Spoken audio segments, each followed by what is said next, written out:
जय हिंद साथियों, मैं आदेश आपका आपके अपने परिवार राही आदि क्लासेस में स्वागत करता हूं।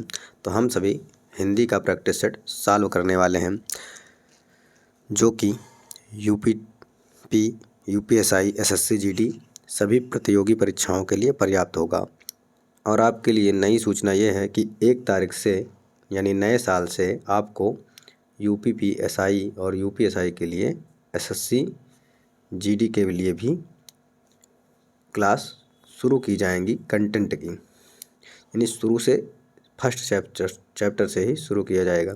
अब हम अपने क्वेश्चन पे चलते हैं। हमारा पहला क्वेश्चन है, अशुद्ध वाक्य का चयन कीजिए। हमें क्या करना है? अशुद्ध वाक्य का चयन करना है। पुलिस द्वारा डाकुओं का पीछा किया गया, यह क्या है? सही है। देश की वर्तमान मौजूदा हालत ठीक नहीं है। तो यहाँ पर आप सभी देख रहे हैं कि देश की वर्तमान और मौजूदा दोनों दिया गया है, जो कि यहाँ पर एक ही दिया होगा, दोनों में से एक होना चाहिए। मौजूदा हालत ठीक नहीं है या फिर वर्तमान हालत ठीक नहीं है, तो इसलिए हमारा यह वाक्य अशुद्ध दिया गया है और हमें अशुद्ध वाक्य का ही चयन करना था। तो राइट आंसर हमारा जो हो जाएगा वह ऑप्शन बी सही हो जाएगा।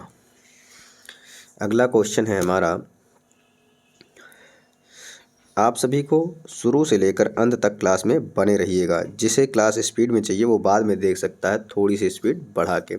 जो नए क्वेश्चन मिले वो आप अपनी कॉपी में लिख लीजिएगा। अगला क्वेश्चन है, परंपरा से चली आ रही बात के लिए प्रयुक्त होने वाला एक शब्द, यानी वाक्यांश के लिए हमें एक शब्द बताना है। जो परंपरा से चली आ रही हो बात, उसके लिए क्या बोला जाता है? प्रतिश्रुति नहीं, व्याज स्तुति नहीं, अनुलोम नहीं, क्या होता है? अनुश्रुति। क्या होता है? अनुश्रुति होता है। यानी राइट आंसर हमारा ऑप्शन डी सही हो जाएगा। अगला क्वेश्चन है हमारा, जिसके पास कुछ ना हो।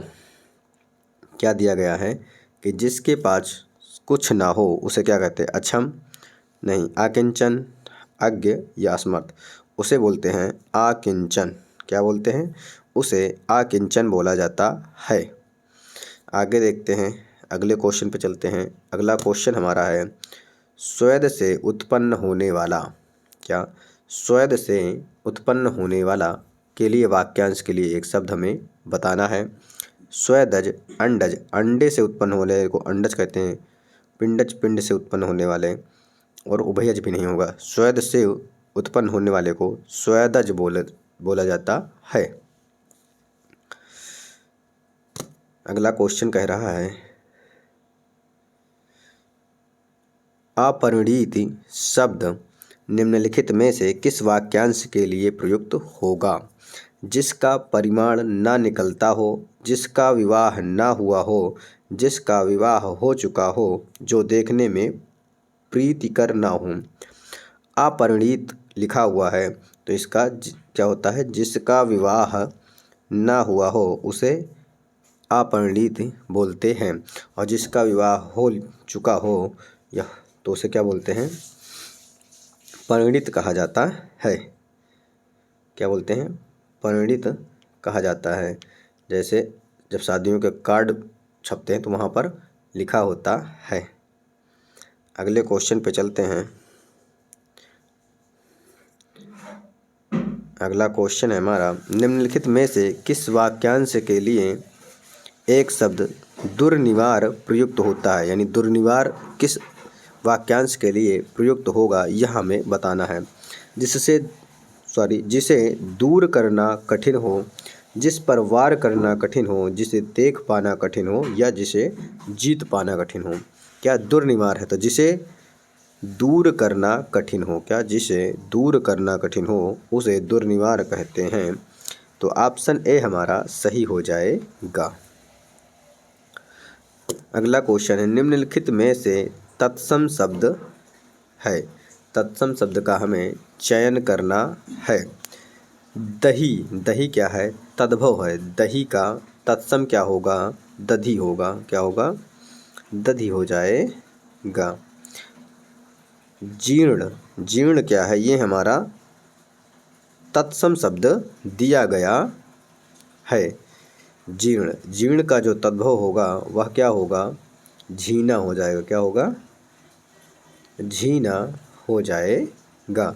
और झीना का अर्थ जो होता है वह होता है पुराना। अगले क्वेश्चन पे चलते हैं। अगहन क्या दिया गया है? अगहन का तत्सम रूप कौन सा है?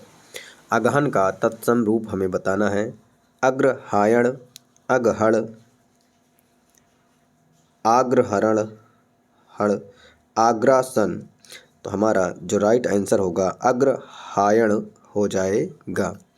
ऑप्शन ए राइट आंसर हो जाएगा। आगे देखते हैं। निम्नलिखित में से तद्भव शब्द है। हमें यहाँ पर तद्भव शब्द का चयन करना है। चतुर्थ, चतुर्दश, चत्वारि ये क्या है? तत्सम है। लेकिन 14 जो दिया गया है वही हमारा तद्भव शब्द है।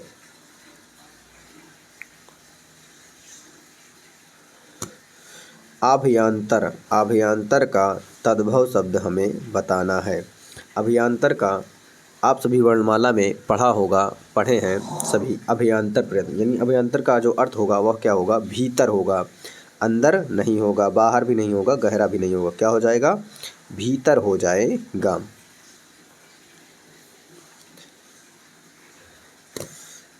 अगला क्वेश्चन है करपट का तद्भव रूप। करपट का तद्भव रूप कपट, कारपेट, कपूर। क्या हो जाएगा? कपड़ा हो जाएगा। कपूर क्या है? तद्भव है। लेकिन कपूर का तत्सम क्या हो जाएगा? कर्पूर हो जाएगा। क्या हो जाएगा? कर्पूर।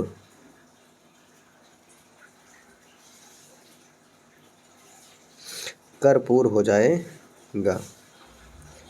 एक मिनट।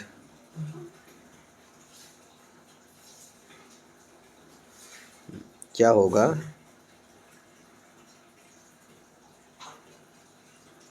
कर्पूर हो जाएगा कपूर का। आगे देखते हैं अगला क्वेश्चन। अगला क्वेश्चन है वह बहुत खाता है। इस वाक्य में बहुत शब्द किस प्रकार का विशेषण है? निश्चित परिमाणवाचक विशेषण। क्या है? बहुत। बहुत है तो निश्चित हमें यहाँ से पता ही नहीं चल रहा है। निश्चित संख्यावाचक 1 2 3 4 इस प्रकार से संख्या नहीं दिया गया है, इसलिए निश्चित संख्यावाचक भी नहीं है। तुलना क्या होती है? तुलना दो लोगों के बीच, दो वस्तुओं के बीच में होती है। यहाँ पर तुलना भी नहीं किया गया है। वह बहुत खाता है यानी अनिश्चितवाचक, अनिश्चित परिमाणवाचक विशेषण हो जाएगा। राइट आंसर ऑप्शन डी हो जाएगा। अगला क्वेश्चन है निम्नलिखित में से वह वाक्य चुनिए जिसमें गुणवाचक विशेषण का प्रयोग किया गया है। क्या करना है? गुणवाचक विशेषण प्रयोग किया गया है। वह नटखट बालक संगीत नहीं सुन रहा। क्या? नटखट बालक कैसा है? नटखट है। क्या है? उस बालक की गुण के बारे में बताया गया है। तो हमारा पहला ही ऑप्शन हमारा सही हो जाएगा, यानी राइट आंसर ऑप्शन ए सही हो जाएगा। वहाँ बहुत से पक्षी उड़ रहे हैं। मैंने 10 मन। अगर देखें तो क्या है? बहुत से पक्षी। क्या है? बहुत से पक्षी। यहाँ पर अनिश्चित है, अनिश्चितवाचक है।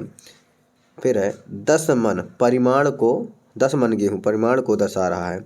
लाखों आदमी, लाखों आदमी यहाँ पर गिना जा सकता है। फिर भी हमसे पूछा था गुणवाचक, तो गुणवाचक क्या हो जाएगा? नटखट है गुणवाचक। अगला क्वेश्चन है सतीश चंचल बालक है। क्या? सतीश चंचल बालक है। बालक कैसा है? चंचल है। तो चंचल क्या हो गया? उस बालक के गुण है। गुण के बारे में बताया जाए तो गुण और दोष, तो क्या होता है? ये गुणवाचक विशेषण हो जाएगा। अगला क्वेश्चन है मानसिक विशेषण किस मूल शब्द से बना है? जो मानसिक है वह विशेषण है, इसका मूल शब्द हमें बताना है। तो क्या हो जाएगा? मान हो जाएगा? नहीं। मनस हो जाएगा? मनीष हो जाएगा? नहीं। क्या होगा?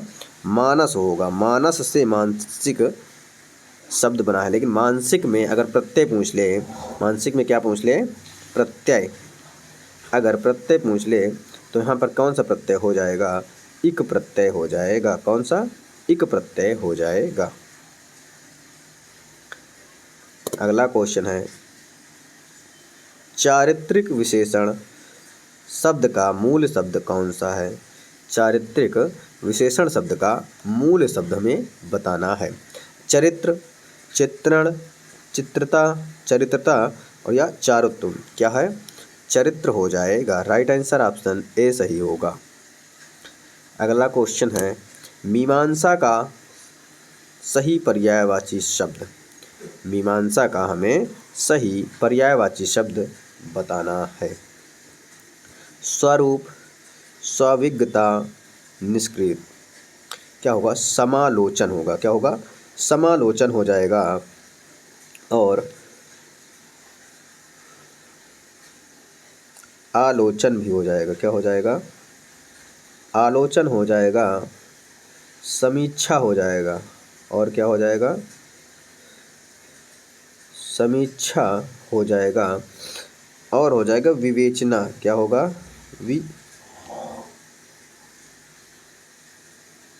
विवेचना। आगे देखते हैं, तो हमारा राइट आंसर इस क्वेश्चन का क्या होगा? ऑप्शन सी सही हो जाएगा। अगला क्वेश्चन है, बिजली का पर्यायवाची शब्द है। किसका? बिजली का पर्यायवाची शब्द है चमक, प्रकाश, सौदामिनी। क्या हो जाएगा? राइट आंसर होगा सौदामिनी। और क्या हो जाएंगे? जैसे विद्युत भी हो जाएगा। क्या हो जाएगा? विद्युत। तड़ित हो जाएगा। क्या हो जाएगा? तड़ित हो जाएगा। अगले देखते हैं, अगले क्वेश्चन पे। तो हमारा अगला क्वेश्चन क्या है, निम्नलिखित में से कौन सा शब्द लक्ष्मी का पर्यायवाची नहीं है? हमें बताना है लक्ष्मी शब्द का पर्यायवाची नहीं है। रमा, इंदिरा, कमला ये क्या है? लक्ष्मी के पर्यायवाची हैं। लेकिन भारती जो है यह लक्ष्मी का नहीं है। यह किसका पर्यायवाची है? यह सरस्वती का पर्यायवाची है। आगे देखते हैं, अगला क्वेश्चन है, निम्नलिखित में से कौन सा शब्द कपड़ा पर्यायवाची नहीं है? यानी कपड़े का पर्यायवाची शब्द नहीं है, हमसे पूछा गया है। वसट, वस्त्र, पट, वसन यह तीनों क्या हैं? कपड़े के पर्यायवाची होते हैं। लेकिन वासन क्या होता है? यह कपड़े का पर्यायवाची नहीं होता है।